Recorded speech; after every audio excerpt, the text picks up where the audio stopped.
Hi students,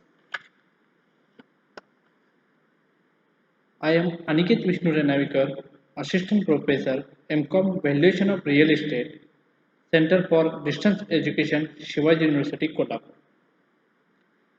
In the program MCOM Valuation of Real Estate, in semester first, there is a subject is surveying. So in the surveying, the topic is a compass survey. Today we see about the compass survey. So first of all, we can see the principle of compass survey. The principles of compass surveying is traversal, which involves a series of connected lines. The magnetic bearings of the lines are measured by prismatic compass and the distances of the lines are measured by chain. Such survey does not require the formation of a network of triangles. Interior details are located by taking offsets from the main survey line. Sometimes subsidiary lines may be taken for locating these details. Compass surveying is recommended when first is large area to be surveyed, then we can recommend the compass survey. Second is that the course of a river or coastline is to be surveyed. And third is the area of crowded with many details and triangulation is not possible. Then we can set the recommended the compass survey. Compass surveying is not recommended for areas where local attraction suspected due to the presence of magnetic substances like steel structures, iron or deposits, electric cables, conveying current and so on, etc. So we can say about the prismatic compass. In our desktop, you can see about the prismatic compass or diagram of prismatic compass. There are two types of the compass. First is a prismatic compass and second is a surveyor's compass. We can see the prismatic compass. There are various parts of the prismatic compass. There are almost 17 parts of the prismatic compass. And also we can see the prism or line of sight in the second diagram.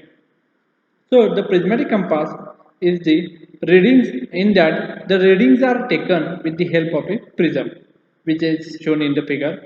And in that first is a compass box. First is compass box or the only this is the box which is called we can call the compass box. The compass box is a circular metallic box of diameter 8 to 10 centimeter. A pivot with a sharp point is provided at the center of the box. Next we can see the needles. In that magnetic needle and graduated ring we can see in that second and third point of the diagram. So in the magnetic needle is made up of a broad magnetized iron bar. This is the broad magnetized iron bar and the bar is pointed at both ends. The magnetic needle is attached to a graduated aluminum ring. Graduated aluminum ring. The ring is graduated from 0 degree to 360 degree clockwise and the graduation begins from the south end of the needle.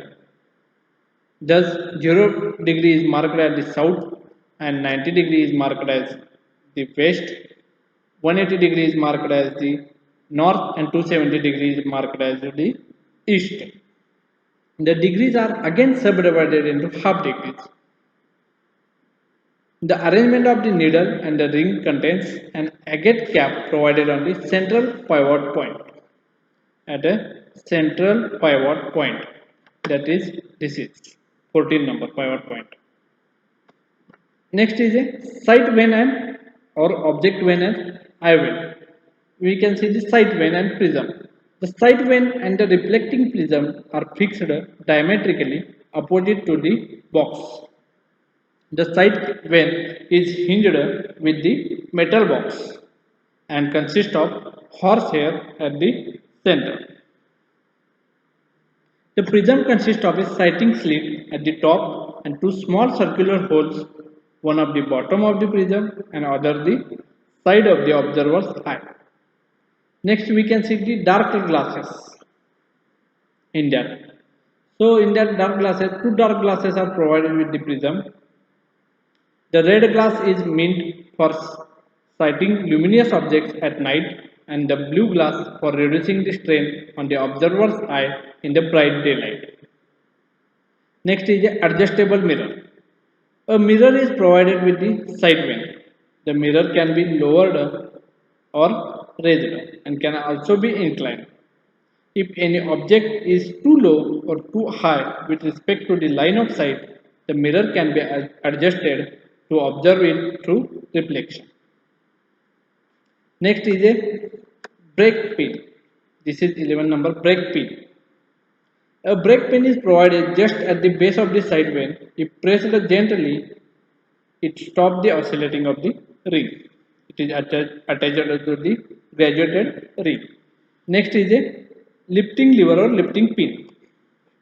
A lifting pin is provided just below the side vane.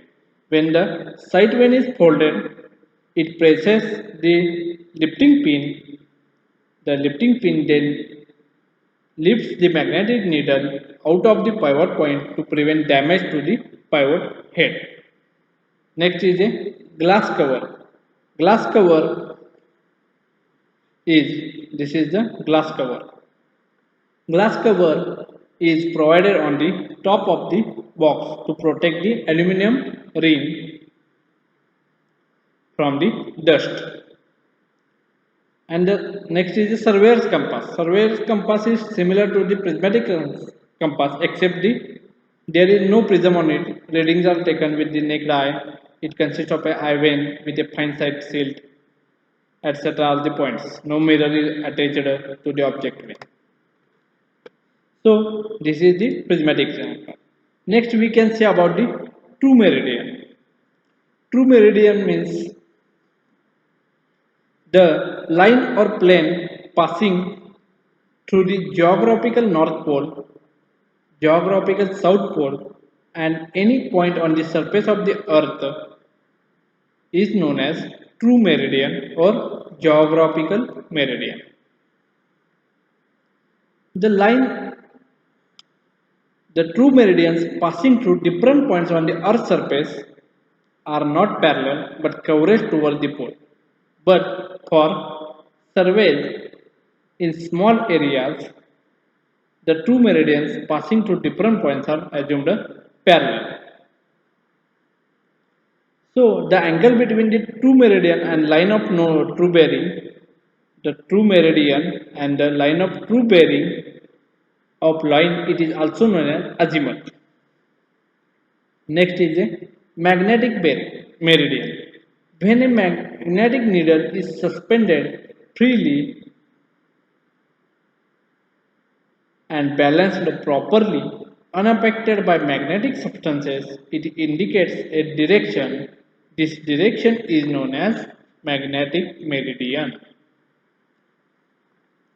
The angle between magnetic meridian and line of sight is known as magnetic bearing or simply bearing of a line. This is the next is a arbitrary meridian. Sometimes for the survey of a small area, a convenient direction is assumed as a meridian, known as the arbitrary meridian. Sometimes the starting line of survey is taken as arbitrary meridian. The angle between arbitrary meridian and a line is known as the arbitrary bearing of the line. Next is a grid meridian. Sometimes for preparing a map, some state agencies assume several lines parallel to the true meridian for a particular zone. These lines are termed as a grid lines, and the center line is the grid meridian. The bearing of a line with respect to the grid meridian is known as grid bearing of the line. So friends, we can see in this lecture about the prismatic compass, prism, surveyor compass, and also we can see the true meridian, magnetic meridian, arbitrary meridian, and grid meridian in this lecture. In next lecture, we can see about the various magnetic bearings, that is the whole circle bearing and quadrantal bearing, and their examples in next lecture. So friends, today we stop here. Thank you very much.